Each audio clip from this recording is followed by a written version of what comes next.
अब ये bar graph का यूज कहाँ होता है? बार ग्राफ का यूज हम करते हैं कैटेगोरिकल कॉलम में जो यूनिक वैल्यूज हैं उनकी फ्रीक्वेंसी को शो करने के लिए। कैटेगोरिकल कॉलम में जो यूनिक वैल्यूज हैं उनकी फ्रीक्वेंसी को शो करने के लिए। एग्जाम्पल, कल टाइटैनिक का डेटा हमने स्टैटिस्टिकली एनालाइज किया था। उस टाइटैनिक डेटा में एक जेंडर नाम का कॉलम है। अब उस जेंडर कॉलम में दो ही तरह की वैल्यूज हमने देखी थी। उन दोनों वैल्यूज को मैं ग्राफिकली अगर समझाना चाहूं, मेल की वैल्यू और फीमेल की वैल्यू को, तो मैं बार ग्राफ बनाकर दिखाऊंगा। कैसे? तो यहां पर एक्स एक्सिस पे क्या रखेंगे? वो कैटेगोरिकल कॉलम जिसकी यूनिक वैल्यूज की फ्रीक्वेंसी आपको जाननी है। तो मान लीजिए यूनिक वैल्यूज हैं, एक मेल और एक थी फीमेल। अब मेल की जो फ्रीक्वेंसी थी मान लो वो ये है, और फीमेल की फ्रीक्वेंसी मान लो ये है। तो ये जो आपको बिल्डिंग दिख रही है, इस बिल्डिंग को ही बोलते हैं बार। ये जो बिल्डिंग है, इस बिल्डिंग को ही बार कहते हैं। और इसकी जो हाइट है, इस बिल्डिंग की, इस बार की जो हाइट है, वो हमारी क्या होती है? फ्रीक्वेंसी होती है। यानी कि मेल की फ्रीक्वेंसी जितनी ज्यादा होगी, जितनी ज्यादा बार मेल आया होगा उस कॉलम में, उतनी बड़ी बिल्डिंग ये दिखाई देगी आपको। ठीक है? तो यहां पर जो वाई लेवल है, वाई पर आपको क्या ऑटो जनरेटेड क्या आएगा? फ्रीक्वेंसी आएंगी। तो बाई पर आपको एक दूसरा कॉलम नहीं रखना है, यानी कि बाई पर कोई भी कॉलम नहीं होता। बाई यहां पर क्या रिप्रेजेंट करता है? फ्रीक्वेंसी को रिप्रेजेंट करता है। मान लीजिए ये 50 है, ये 100 है, ये 150 है, ये ऐसे जनरेट होगा। तो इसका मतलब है कि आपके डेटा में जो मेल है वो 100 मेल है और फीमेल की वैल्यू लगभग 60 के आसपास। तो इस तरह से हम क्या कर सकते हैं? बार ग्राफ का यूज कर सकते हैं इस काम को करने के लिए। ठीक, चलो क्रिकेट वाला एग्जाम्पल लोगे तो मान लीजिए अभी मैच हो रहा है इंडिया का और इंग्लैंड का। अब मान लो 4 बॉलर्स ने बॉलिंग करी, है ना। अब आपको बताना है कि किसने कितने विकेट लिए। तो अगर मैं आपसे कहूँ B1 बॉलर है और एक B2 बॉलर है, एक B3 बॉलर है, एक B4 बॉलर है, और इनका कुछ ऐसे बनकर आया है।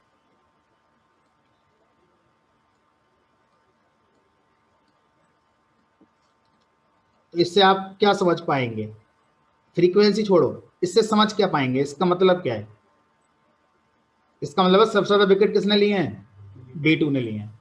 B1 और B4 ने बराबर बराबर विकेट लिए हैं। कितने लिए हैं बात की बात है ना। ये हाइट कितनी है वो डेटा पे डिपेंड करेगी। ये हाइट कितनी मानी जा रही है? 10 मानी जा रही है, 100 मानी जा रही है, 1000 मानी जा रही है। वो डेटा का कॉन्टेक्स्ट क्या है उस पर डिसाइड होगा। सबसे ज्यादा विकेट किसने लिए हैं? B2 ने लिए हैं। B2 की बिल्डिंग ऊंची बन गई है। अरे बिल्डिंग से याद आया कि क्रिकेट में ही दूसरा एग्जाम्पल होता था। क्या? कि मान लो बैटिंग चल रही इंडिया की, ठीक है, और ये पहला ओवर, ये दूसरा ओवर, ये तीसरा ओवर, ये चौथा ओवर, ये पांचवा ओवर। समझ में आ रही है कहानी? इससे समझ में आ जाएगा आपका कि किस ओवर में कितने रन पड़े होंगे।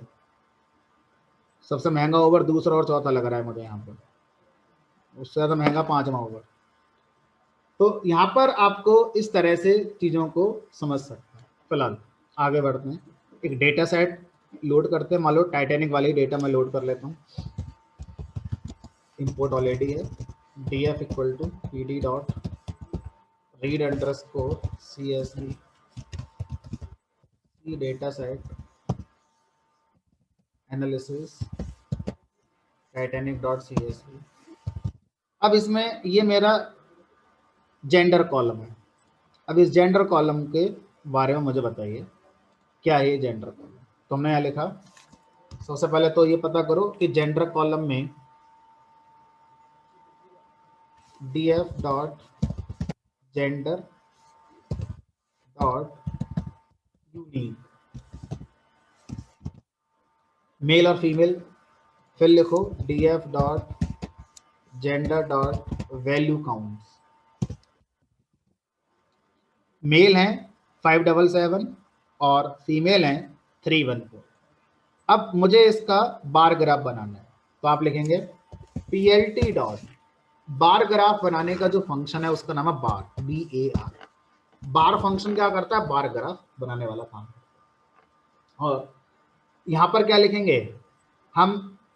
सबसे पहले लिखेंगे यूनिक वैल्यूज जो हमारे किसी कॉलम में है, या तो आप लिख दो मैनुअली लिस्ट बनाकर ऐसे करके, मेल और फीमेल ऐसे लिख सकते हो, या आप इस फंक्शन को लिख सकते हैं df dot gender dot unique. एक ही बात है भाई, ये एक्सप्रेशन भी आपको क्या ला कर देगा? एक लिस्ट ही ला कर दे रहा है ना, जैसे मेल और फीमेल आएंगे तो मैनुअली लिख दो, या ऐसे लिखने का फायदा यह कल को डेटा अगर चेंज होगा तो ऑटोमेटिकली उसकी यूनिक वैल्यूज निकाल लेगा। अब क्या लिखना है? पहली यूनिक वैल्यू की फ्रीक्वेंसी लिखनी है, तो मैं लिख दूंगा यहाँ पर 577। दूसरे की लिखनी है 314। तो बेटर है इस तरह से ना लिखकर इस फंक्शन कॉल कर दो, क्योंकि इसका रिजल्ट भी तो यही आ रहा है। तो मैंने इसको यहाँ पर लिख दिया, हो गया। हमने यहाँ पर PLT डॉट। तो आपके डेटा में मेल ज्यादा है, फीमेल कम है। अब ऑटोमेटिकली फ्रीक्वेंसी जनरेट हो गई, यानी कि जो मेल है वो अराउंड 500 से ज्यादा, 550 से भी ज्यादा है, लगभग 570-80 के आसपास आपके मेल होंगे, ठीक है। और फीमेल की वैल्यू लगभग 300 के आसपास यहाँ पर दिख रही है। तो यहाँ पर हम एग्जैक्ट आंकड़ों की बात नहीं करते हैं। एग्जैक्ट आंकड़े तो तभी निकलेंगे जब आप डेस्क्रिप्टिव वाला कोड लिखेंगे, है ना, वैल्यू काउंट्स लिखेंगे। इससे आपको आइडिया लग गया कि मेल ज्यादा है। तो विजुअलाइजेशन ओवरऑल पैटर्न को कैप्चर करने में बहुत फास्ट है, बहुत क्विक है, ठीक है। एग्जैक्ट आपको एक वैल्यू चाहिए तो वो डेस्क्रिप्टिव से ही आएगी, फाइन। अब मान लीजिए आपने यहाँ पर ये दो बना दिए, इसी तरह से हमारे पास एक और है जिसका नाम है बार एच। बार एच क्या करता है? हॉरिजॉन्टल बार बनाएगा। ये वर्टिकल बार बन रहा है ऐसे करके, वो क्या करेगा? हॉरिजॉन्टल बार बनाएगा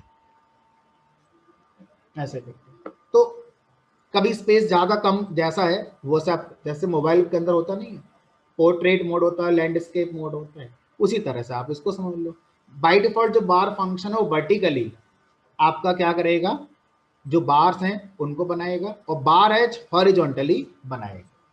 तो किसी एक को लेकर मैं आगे अब आपको थोड़ा सा डेकोरेशन वाला करके दिखाता हूँ।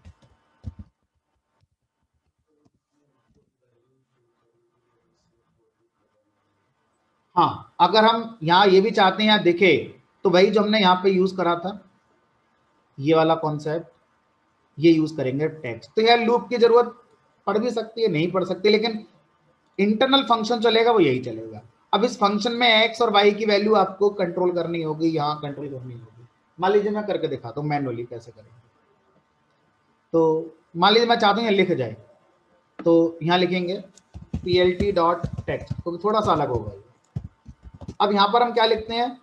X coordinate comma y coordinate. अब एक्स कोऑर्डिनेट तो यहाँ पर न्यूमेरिक है ही नहीं, ये तो कैटेगोरिकल है, तो आपको वो कैटेगोरिकल वैल्यू ही लिख देनी है मेल। और वाई वाई आप मान लो लिख दो यहाँ पर 500। तो यानी कि इस वाले पॉइंट पर कुछ लिख जाएगा। कितना लिख जाएगा वो आप गेट करो। जो वैल्यू काउंट से आया है उसके जीरो इंडेक्स की वैल्यू, जीरो इंडेक्स पर ही है, उसके फर्स्ट इंडेक्स पर ही होगा। तो अभी मैं मैनुअली लिख देता हूँ। मान लीजिए अभी मैंने लिख दिया मैनुअली यहाँ पर 577।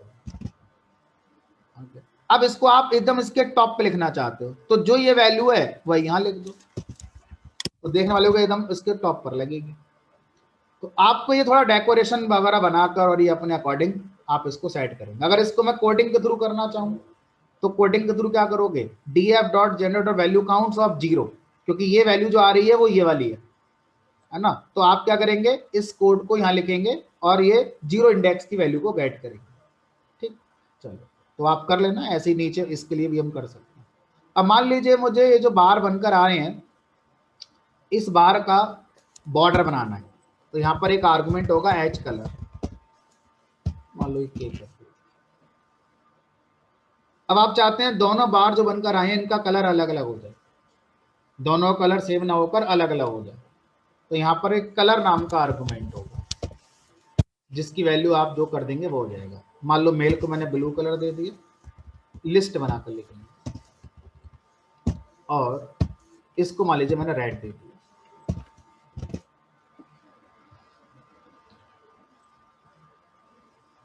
तो इस तरह से हम क्या कर सकते हैं, बार ग्राफ आसानी से बना सकते हैं।